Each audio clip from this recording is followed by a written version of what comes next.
મુખ્યમંત્રીએ અગ્નિકાંડના પીડિતો સાથે છેતરપિંડી કરી એવી છેતરપિંડી રાજ્યની સરકાર અને રાજ્યના મુખ્યમંત્રીએ પૂનાના પીડિતો સાથે કરેલી છે। 11 જુલાઈ 2016ના રોજ પૂનાકાંડની ઘટના બની ત્યારે માનनीय प्रधानमंत्री नरेंद्रભાઈએ કહેલું કે મારના હે તો મુझे मारो, मेरे दलित भाइयों को मत मारो। અને રાજ્યની સરકારે ખેતીની જમીન, સરકારી નોકરી અને ફાસ્ટ ટ્રેક કોર્ટમાં ઝડપથી કેસનો ચુકાદો આવે એવું વચન આપેલું। આજે 8 વર્ષના વાણા વાયા બાદ પણ પૂના કાંડના પીડિતોને ભાજપની સરકારે આપેલા એક પણ વચન પૂરા કર્યા નથી।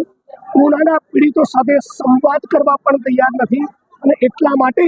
આજે ગીર ગઢડા મુકામે સમગ્ર ગુજરાતના દલિત સમાજના આગેવાનો, કર્મશીલો, એક્ટિવિસ્ટો એક મંચ ઉપર આવીને નવા આંદોલનની જાહેરાત કરી છે કે જો રાજ્યની સરકાર પૂના કાંડના પીડિતોને, થાનગઢના પીડિતોને, અત્યાચાર અન્યાયનો ભોગ બનેલા બીજા પીડિતોને ન્યાય નહીં આપે તો આવનારા દિવસોમાં ગુજરાતના તમામ દલિત કર્મશીલો એક બિન રાજકીય ફ્રન્ટ બનાવી ગાંધીનગર તરફ કૂચ કરી એક બહુ જ મોટા આંદોલનનું એલાન કરવાના છીએ। આગળનો પ્લાન મેં કહ્યું પ્રમાણે મંચ ઉપર ઉપસ્થિત સૌ જ દલિત સંસ્થા, દલિત સંગઠનના દલિત આગેવાનોએ એક મંચ ઉપર આવીને નક્કી કર્યું છે કે અત્યાચારની પૂના સહિતની તમામ ઘટનામાં રોડ ઉપર આંદોલન કરવું અને સરકારને ઘેરવી એ બાબતનો બધાએ સામૂહિક નિર્ણય કર્યો છે। બધા સાથે મળીને જરૂર પડે ગાંધીનગર મોટું આંદોલન કરીશું।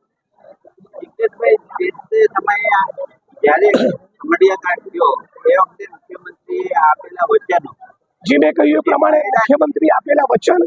એ ગુજરાત સરકારના મેગેઝિન ગુજરાતમાં છપાયેલા સમગ્ર ગુજરાત અને દેશના મીડિયાની સમક્ષ વચન આપેલા અને વચન ન આપ્યા હોય તો પણ એટ્રોસિટીઝ એક્ટમાં જોગવાઈ છે કે અત્યાચારની ગંભીર ઘટનાઓમાં રાજ્યની સરકાર પુનર્વસનની યોજનાના ભાગરૂપે પીડિત પરિવારોને ખેતીની જમીન,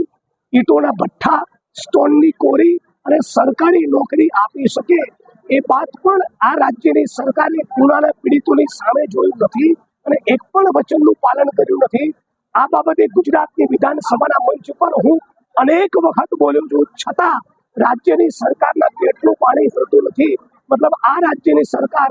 બંધારણમાં નહીં એ મનુસ્મૃતિમાં માને છે અને એમની સંપૂર્ણપણે દલિત વિરોધી માનસિકતા એ ખુલ્લી પડી ચૂકી છે।